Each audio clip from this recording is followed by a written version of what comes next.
நல்லதே நடக்கும் ஓம் நம சிவாயும் எல்லாம் அல்ல ஸ்ரீ வாராகிமன் திருவடி சரணம். உலகத் தமிழ் நெஞ்சங்கள் அனைவருக்கும் உங்கள் சுசரி ராஜ கணபதியின் அன்பான வணக்கங்கள். இன்றைய பதிவில் துலாம் ராசியில் பிறந்த நண்பர்களே, உங்களுக்கு பற்று வரவு அடுத்து சொத்து என வரப்போகின்ற பரன் யோகத்தை பற்றி பார்க்க போகிறோம் இன்றைய பதிவில். காரணம் குருவானுடைய பயிற்சி.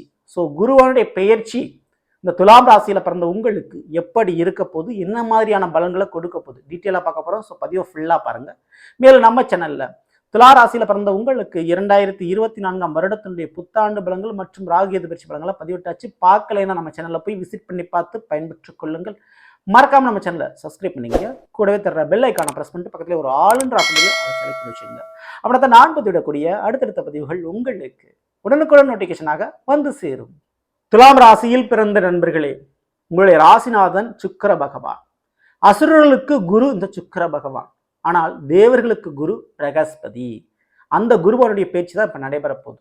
பொதுவாக சனி பயிற்சி நடக்க போகுதுன்னா, ராகுகேது பயிற்சி நடக்க போகுதுன்னா, ஐயோ நமக்கு கெட்டது நடந்துருமா அப்படின்ற ஒரு பயம்தான் வரும் எல்லாருக்கும். ஆனால் குரு பயிற்சி நடந்தால் மட்டும் பயம் இருக்காது. நமக்கு நல்லது நடக்குமா அப்படின்ற ஒரு எதிர்பார்ப்பு தான் அதிகமாக இருக்கும். ஏன்னா அது சுப கிரகம், நல்ல ஒரு கிரகம். அப்படிப்பட்ட குருவனுடைய பயிற்சி மேச ராசிலிருந்து ரிஷப ராசிக்கு நடைபெற போகுது. எப்போ? தமிழுக்கு சித்திரை மாதம் 18ஆம் தேதி, ஆங்கிலத்திற்கு மே மாதம் 1ஆம் தேதி. மேஷத்திலிருந்து அப்படியே விலகி ரிஷபராசிக்கு இடம்பெற போறாரு. ரிஷபத்திற்கு மாறக்கூடிய குரு ஒரு 5 வருடங்கள் கழித்து மீண்டும் குரு வலயத்துல வந்து அமர போறாரு. குரு வலயம்னா என்னங்க அப்படின்னா, ஸ்திர ராசிகள் ரிஷபம், சிம்மம், விருச்சிகம் மற்றும் கும்பம், இதெல்லாம் ஸ்திர ராசிகள். இந்த ஸ்திர ராசியில குருவன் வந்து அமருகின்ற பொழுது, அந்த அமர்ந்திருக்க தருணத்துல அந்த வருஷத்துல கொடுக்கக்கூடிய பலன் வாழ்க்கை முழுவதும் பிரதிபலிக்கும். ஒரு திருமணம் ஆகட்டும், ஒரு குழந்தை பாக்கியம் ஆகட்டும், அப்படி வாழ்க்கை முழுவதும் அதனுடைய பிரதிபலிப்பு இருக்கிற வகையில அந்த பலனை கொடுப்பாரு. அதுதான் ஸ்திர ராசியில வந்து அமரக்கூடிய குரு கொடுக்கக்கூடிய பலன். அப்படித்தான் வந்து அமர்ந்திருக்கிறாரு. மேலும் இந்த குரு பகவான் உங்களுடைய துலா ராசிக்கு எப்படிப்பட்டவர், என்ன செய்ய போறார்? துலாம் ராசிக்கு 3ஆம் வீடான தனுசு இருக்கும், 6ஆம் வீடான மீனத்திற்கும் அதிபதியாக இருக்கக்கூடியவர் இந்த குரு பகவான். அவர் 8ஆம் வீட்டில் போய் மறைஞ்சிருக்கிறார். சரிங்களா? ரிஷபம் என்பது உங்களுக்கு 8ஆம் வீடு. ஆனா உங்களுடைய வீடு, ஏன்னா உங்களுடைய ராசிநாதன் சுக்கிரனுடைய மற்றொரு வீடு தான் ரிஷபம். அதை தெளிவா புரிஞ்சுங்க. 3க்கும் 6க்கும் உரியவன் 8ல் போய் மறைந்தா என்ன பலன் கிடைக்கும்? 3ஆம் வீடு முயற்சி ஸ்தானங்க. ஓகேங்களா? அதனால புதிய முயற்சியில காலடி எடுத்து வைக்கும் பொழுது அதில் கவனம் தேவை. தேவையில்லாத புதிய முயற்சி, வேலைக்குண்டான இடமாற்றம், தொழிலுக்குண்டான மாற்றம் நீங்க செய்ய வேண்டாம். அப்படி செய்யும்போது கொஞ்சம் கவனம் தேவை. நான் வீடு மாத்துறேன் அப்படின்னு நினைக்கிறவங்க, லொக்கேஷன் மாத்துறேன்னு நினைக்கிறவங்க கொஞ்சம் கவனத்தோடு இருந்து கொள்வது உங்களுக்கு நல்லது. இருப்பதை தக்க வைத்துக் கொள்வது உங்களுக்கு ரொம்ப நல்லது. புதிய முயற்சிக்கு நீங்க பெரிய அளவு எஃபெக்ட் போட வேண்டாம். புதிய தொழிலுக்கு அதிக முதலீடு செய்ய வேண்டாம். இதை தெளிவா புரிஞ்சுங்க. 6க்குரியவன் 8ல் போய் மறைஞ்சா என்ன பலன்? கண்டிப்பா 6க்குரியவன் 8ல் மறைஞ்சா நல்ல யோகங்க. பழைய கடன் தீரும், பழைய எதிரிகள், பழைய எதிரி பிரச்சனைகள் ஒரு முடிவுக்கு வரும். பரம்பரை நோய், பழைய நோய் முடிவுக்கு வந்துடும். நோயும் எதிரியும் கடனும் மறையும் நேரம் இதுவாக இருக்கிறது. பிரச்சனை ஒரு முடிய போகுது. நீங்க புதுசா எதையும் ஆரம்பிக்காம இருந்தா சரி. உங்களுடைய உணவிலும் கவனம் தேவை. மேற்கொண்டு புதிய பிரச்சனையை நீங்கள் உருவாக்கி கொள்ளக்கூடாது. புதிய கடன் சுமையை ஏற்றுக்கொள்ளக்கூடாது. ஏன்னா இப்போ முடியக்கூடிய தருணம் இது. அதை தெளிவா புரிஞ்சுங்க. அதுலதான் நான் முதல்ல பற்றுன்னு சொன்னேன். இருக்கின்ற பற்று, இருக்கின்ற கடன் பிரச்சனை, இருக்கின்ற பிரச்சனைகள் ஒரு முடிவுக்கு வரக்கூடிய தருணமாக இது இருக்கும்.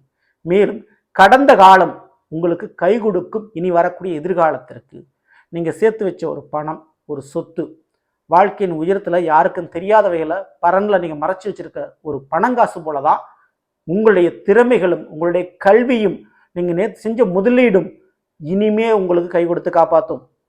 அப்படிப்பட்ட ஒரு நிலைப்பாடு உங்களுக்கு உருவாக போகுது. பற்று என்பது தொடக்கமாகி வரவாக உங்களுக்கு வரப்போகுது. ஏற்கனவே செஞ்ச தொழில் ரீதியா, ஒரு வேலை ரீதியா, ஒரு சம்பள உயர்வு, ப்ரொமோஷன்றதை நீங்க தாராளமா எதிர்பார்க்கலாம்.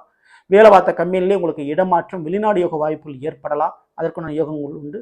ஏற்கனவே பார்த்த வரன்கள், திருமண வாழ்க்கைக்காக நீங்க வரன் பார்த்துக்கிட்டே இருப்பீங்க, திருமணம் கைகூடியே வராது. ஏற்கனவே பார்த்துருப்பீங்க, பார்த்து வேண்டான்னு நீங்க ஒரு முடிவுக்கு வந்திருப்பீங்க. அப்படிப்பட்ட ஏற்கனவே பார்த்து தவிர்க்கப்பட்ட அந்த வரன் மீண்டும் வந்து திருமண வாழ்க்கை கைகூடும். பிரிந்த கணவன் மனைவி ஒன்று சேர வாய்ப்பு உண்டு. பிள்ளைகள் ரீதியாக இருந்த பிரச்சனை இப்ப சரியாகும். உங்க மனசு ஏத்துக்கல அப்படின்ற ஒரு நிலைப்பாட்டுல உருவாக்கி இருப்பீங்க. அந்த நிலைப்பாடு பிள்ளைகள் விஷயத்துல அவர்களுக்காக இறங்கி நீங்க அந்த மனமாற்றத்தை செய்து கொடுப்பீர்கள். அப்படிப்பட்ட ஒரு சூழல் ஏற்படும். பிள்ளைகளுக்காக நீங்க உங்க மனசை மாத்திக்குவீங்க. அப்படிப்பட்ட சூழ்நிலை உங்களுக்கு உருவாகும். வண்டி வாகன ரீதியான மாற்றங்கள் ஏற்படும். ஸோ இதுக்கெல்லாமே சாதகமாக இருக்குது. ஓகேங்களா? ஸோ மேலும் குருவான் இருக்கின்ற இடத்தை விட பார்க்கின்ற வீட்டிற்கு பலனை அள்ளி கொடுப்பார். அப்படி குருவுக்கு 5, 7, 9 பார்வைகள் உண்டு. அப்போ ரிஷபத்தில் இருக்கக்கூடியவர் 5ஆம் பார்வையாக 12ஆம் வீடான கன்னியை பார்க்கிறாரு. ஸோ உங்களுக்கு துலா ராசியில் பிறந்த உங்களுக்கு 12ஆம் வீடாக கன்னி அமைகிறது. அங்கே கேது இருக்கிறாரு. சுப விரை செலவுகள் ஏற்பட போகிறது. வீட்டில் ஒரு திருமணம், பிள்ளைகளுக்கு ஒரு கல்யாணம் காட்சி போன்ற விசேஷங்கள் ஏற்பட போகுது. கண்டிப்பாக திருமண விஷயத்திற்காக அல்லது சுபகாரியத்திற்காக சுப செலவுகள் நிச்சயம் உண்டு. வெளிநாடு யோக வாய்ப்புகள் ஏற்படும். அதற்குண்டான முதலீடும் அதற்குண்டான செலவுகளும் கொஞ்சம் அதிகரிக்கும். கண்டிப்பாக இதெல்லாம் நடக்க போது. சொந்த வீடு அல்லது பூர்வீக சொத்துக்களுக்கு உண்டான மூலதனம் அல்லது முதலீடு செய்ய போறீங்க. அதை பராமரிப்பதற்காக செலவு செய்ய போறீங்க. ஸோ வீட்டை ஆல்ட்ரேஷன் பண்ண போறீங்க. அதுக்குண்டான யோக வாய்ப்புலாம் வந்துட்டு. அடுத்து குருவன் நேரடி 7ஆம் பார்வை உங்களுடைய துலாமிற்கு 2ஆம் வீடான விருச்சிகத்தில் பதியுது. ஸோ குடும்பஸ்தானத்தில் பதியுது. கண்டிப்பாக குடும்ப பொறுப்புகளும் கூடுதல் சுமைகளும் உங்களுக்கு வந்து சேரும். குடும்பம் உருவாகும். குடும்பத்தில் உறுப்பினர் எண்ணிக்கை அதிகமாகும். வாழ்க்கை துணை வரவா இருக்கலாம் அல்லது குழந்தை பாக்கியமாக இருக்கலாம். ஸோ ஆக மொத்தம் குடும்ப உறுப்பினருடைய எண்ணிக்கை கொஞ்சம் கூடுதலாக மாறப்போகிறது. குடும்பத்தில் தங்க நகை வரவு கண்டிப்பாக வாங்கக்கூடிய யோகம் இருக்குது. கார் வண்டி வாகனம் வாங்குறதுக்கு யோகம் இருக்குது. ஸோ மேலும் இந்த குருபனுடைய 9ஆம் பார்வை அப்படின்றது மகரத்தில் பதியுது. ஸோ மகரம் என்பது உங்களுடைய துலாமிற்கு 4ஆம் வீடாக அமையுது. 4 என்பது சுகஸ்தானம், கல்வி ஸ்தானம். அப்போது கல்வியில் மிகப்பெரிய ஒரு மாற்றம், நன்மையும் நிச்சயமாக நடக்க போகுது. தாயினுடைய உடல்நிலை சரியாகும். தாய்வழி உறவுகளோடு இருந்த பிரச்சனை சரியாகும். சுகஸ்தானன்றதுனால வயிறு சம்பந்தமான கோளாறுகள் கண்டிப்பாக குறையும், மறையும். ஓகேங்களா? ஸோ மேலும் புதிய வண்டி வாகனம் சேர்க்க, புதிய சொத்துக்கள் சேர்க்க ஏற்பட போகுது. செல்லப்பிராணிகள் வீட்டில் வளரக்கூடிய யோக பாக்கியங்கள் இருக்குது. ஸோ 4ல் மகர ராசியை இந்த குருவன் பார்க்கறதுனால கல்வி நிலைப்பாடுகள், படிப்புன்ற ஒரு விஷயம் உங்களுக்கு வெற்றியை கொடுக்கும். ஸோ உங்களுடைய படிப்பாக இருக்கலாம் அல்லது உங்களுடைய பிள்ளைகளுடைய படிப்பாக இருக்கலாம், உங்களுடைய வாழ்க்கை துணையுடைய படிப்பாக இருக்கலாம். ஸோ கல்வியில் கண்டிப்பாக குடும்ப ரீதியான ஒரு வெற்றி உண்டு. நீங்கள் கல்வித்துறையில் தான் நீங்கள் வேலை பார்க்குறீங்க, ஒரு டீச்சராக இருக்கீங்க அப்படின்னா உங்களுக்கு மிகப்பெரிய ஒரு அதிர்ஷ்ட காலகட்டம் இந்த ஒரு காலகட்டம். எதிர்பார்த்த மாதிரி கவர்மெண்ட் வேலை கிடைக்கிறதுக்கும் அல்லது சம்பள உயர்வு ஏற்படுறதுக்கும் வாய்ப்பு இங்கே அதிகமாகவே இருக்குது. ஸோ டீச்சிங் லைனில் இருக்கக்கூடிய நல்ல விதமான யோக காலகட்டம் இந்த ஒரு காலகட்டம்.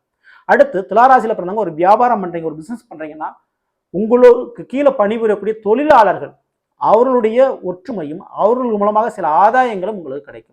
நல்ல ஒரு வேலையால் அமைஞ்சு தொழில் ரீதியான ஒரு முன்னேற்றத்துக்கு உண்டான பாதை உங்களுக்கு ஆரம்பிக்கும். எல்லா சுமைகளையும் எல்லா பாரத்தையும் தூக்கி சுமந்த உங்களுக்கு இப்போ கொஞ்சம் ரிலீஃப் கிடைக்கும். ஸோ இதெல்லாம் ஒரு பக்கம் நடந்தாலும் 8ல் குருவான் மறையிறாரு. ஸோ அந்த ஒரு தருணத்தில் வண்டி வாகனங்களை இயக்குகின்ற பொழுது கவனம் தேவை. தங்கம் சம்பந்தமான பொருட்களை வாங்குகின்ற பொழுதும் விற்கின்ற பொழுதும் அல்லது பயன்படுத்துகின்ற பொழுதும் கவனம் தேவை. உணவு ரீதியான அக்கறை கண்டிப்பாக தேவை. நான்வெஜ் அசைவ உணவுகளை தவிர்ப்பது, குறைப்பது உங்களுக்கு ரொம்ப ரொம்ப நல்லது. ஸோ இது எல்லாமே கரெக்டாக நீங்கள் ஃபாலோ பண்ணிக்கணும். சரிங்களா? ஸோ நல்ல நாம் இன்றைய பதில் துலா ராசியில் பிறந்தவங்களுக்குரிய பலங்களை பற்றி பார்த்தோம். இது நிச்சயமா உங்களுக்கு பயனுள்ள பதிவாக இருக்குன்னு நினைக்கிறேன். பிடிச்சிருந்த லைக் பண்ணுங்க. மேலும் உங்கள் நண்பர்களுக்கும் உறவினர்களுக்கும் மறக்காமல் ஷேர் செய்யுங்கள். இதுவரை நம்மளுடைய சேனலை சப்ஸ்கிரைப் பண்ணாமல் இருக்கிறவங்க சப்ஸ்கிரைப் பண்ணிங்க. கூட தர பெல்லைக்கான ப்ரெஸ் பண்ணிட்டு பக்கத்தில் ஒரு ஆல் ஆப்ஷன் அதை செலக்ட் பண்ணி வச்சுங்க. மேலும் அடுத்து நிற்போம். நன்றி, வணக்கம். நல்லதே நடக்கும். ஓம் நம சிவாயம். எல்லாம் வல்ல ஸ்ரீ வாராகியம்மன் திருவடி சரணம்.